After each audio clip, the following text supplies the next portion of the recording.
People around the country are starting difficult discussions about race. CBS This Morning host Gayle King talked with James Corden on a late show last night, fresh off of Justice for All, the news special by CBS News. Do you feel like we could be in a moment of actual change? You know, James, that is a $64,000 question. But everybody I know, from Congressman John Lewis, who was there in the very beginning in the civil rights movement, to Barack Obama, who says he feels hopeful for the first time. This feels different. And why? Because we saw this man, George Floyd, being murdered, really right before our eyes, by a police officer who was so cavalier and so callous. What's different is that they know George Floyd's name in London, in Germany, in Paris. That has never happened before. Yeah, race is one of those more complex concepts that we as human beings really deal with on a daily basis. Yeah, and bridging that racial divide is not always an easy conversation. It's rather difficult and can come with some apprehension. So I had a Zoom conversation with two of our relationship gurus, Dr. Kirsten and Dr. Shonda Kraft, to talk about this all-important issue.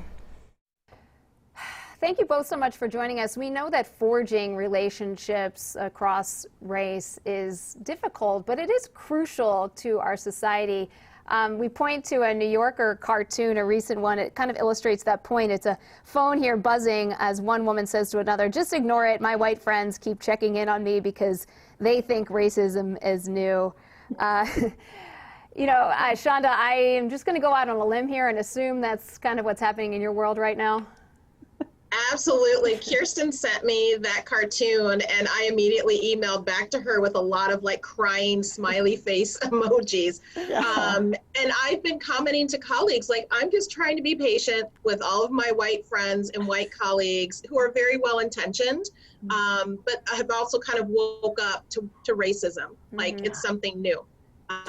And so I think trying to bridge those conversations of that reach out and that care and concern, but also kind of tempering that with, well, where were you a month ago or a year ago, you know, when this was still happening. Right. And I for sure, I appreciate your patience, absolutely. I know that has to be hard. But I hear this, though, from a lot of my white people, and myself included, is they're sort of afraid of what to say right now, of saying the wrong thing. They want to engage in conversation, but don't know quite how to do it. What advice do you have? Well, I'm going to jump on that one, because one of the things that happens, I think, is that we look to our black friends like, what should we do? How should we do it? What should we say? Do you know, which basically is saying to them, can you please do this emotional labor for us? Right? So one of the things that I've been thinking about, and, you know, I've been reading a lot about it, and I'm lucky in that Shonda and I have known each other for like 11 years, I think, and she started out as my professor. So she was schooling me from the beginning, is what I would like to say. But basically, I mean, one of the things is I think white people need to talk to other white people about this. This is really important. And I've seen different, I mean, and Shonda, you can speak to this too, but I've seen, like, there was an op-ed in the Times about a black author who said, you know, stop sending me heart emojis, you know, like, stop checking up on me. But then I've heard from other friends when I do, you know, check in with them, that they're happy that I do. So again, it's not monolithic. It's like, not all black people are going to feel the same way. Not all white people are going to feel the same about what you do. And this is where the relationship piece comes in so strongly, because the more you know somebody, the deeper your relationship is with somebody, the more you'll be able to say, I don't know what to say, or, you know, I'm just going to tell you that I'm so, you know, feeling so terrible about all this, or, you know. Shonda, your take? What can we do? Yeah, I agree with Kirsten. You know, one of the things that I think is really important when you're forging any kind of a relationship, but certainly a cross-racial or cross-ethnic relationship, is to be aware of the fact that you have to listen to the entirety of that person's life, and not just focus in when there's a crisis, because you might not actually be seen as being helpful in the moment of a crisis. And it's really also very important to not minimize someone's pain or try to apologize for it. I think there's also that sense of white guilt that can enter into these types of conversations, where people will say, I'm so sorry for what you're experiencing, or I'm so sorry for what white people have done. And while certainly that is a great step, it also can minimize the pain that the person is feeling in that moment. And it doesn't really take into consideration the full breadth and depth of what their experience may have been as a racial minority in our society.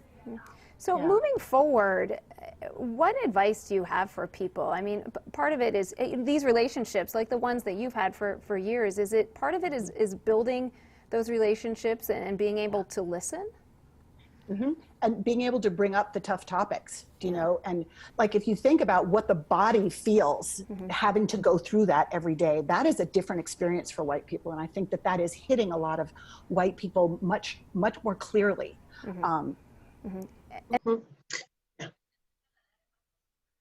People really shouldn't be saying, look, I don't see color. And they say, you know, well, it's colorblind to me. It's not helpful. Right. I mean, this idea of color blindness is kind of the politically correct way of saying that we're all the same, right? And we are all human, but we don't all have the same human experience. And this has certainly been a learning experience for me as well as a Black person. I mean, I've said that in the past that I'm trying to raise my children to not see color. But that I don't mean that I'm trying to make other people invisible or their experience invisible, is that I don't necessarily want them to have to grow up in a world where that has to be the lead thought in their mind. But when someone else is saying that I'm colorblind or I don't see color, that also means that you don't see all of me. And as Kirsten said, you know, walking around in my body is very different than walking around in her body. The places and spaces where I feel very welcome are not necessarily the same places and spaces where Kirsten will feel welcome. And so I think we have to be mindful of what is that experience, how much of it is shared, and how much of it is unique. And it's okay for us to have unique experiences. We can still connect and have unique experiences. Great. Well, thank you both. Dr. Shonda Kraft, Dr. Kirsten Lindsay, we really appreciate you having this conversation. Thank you.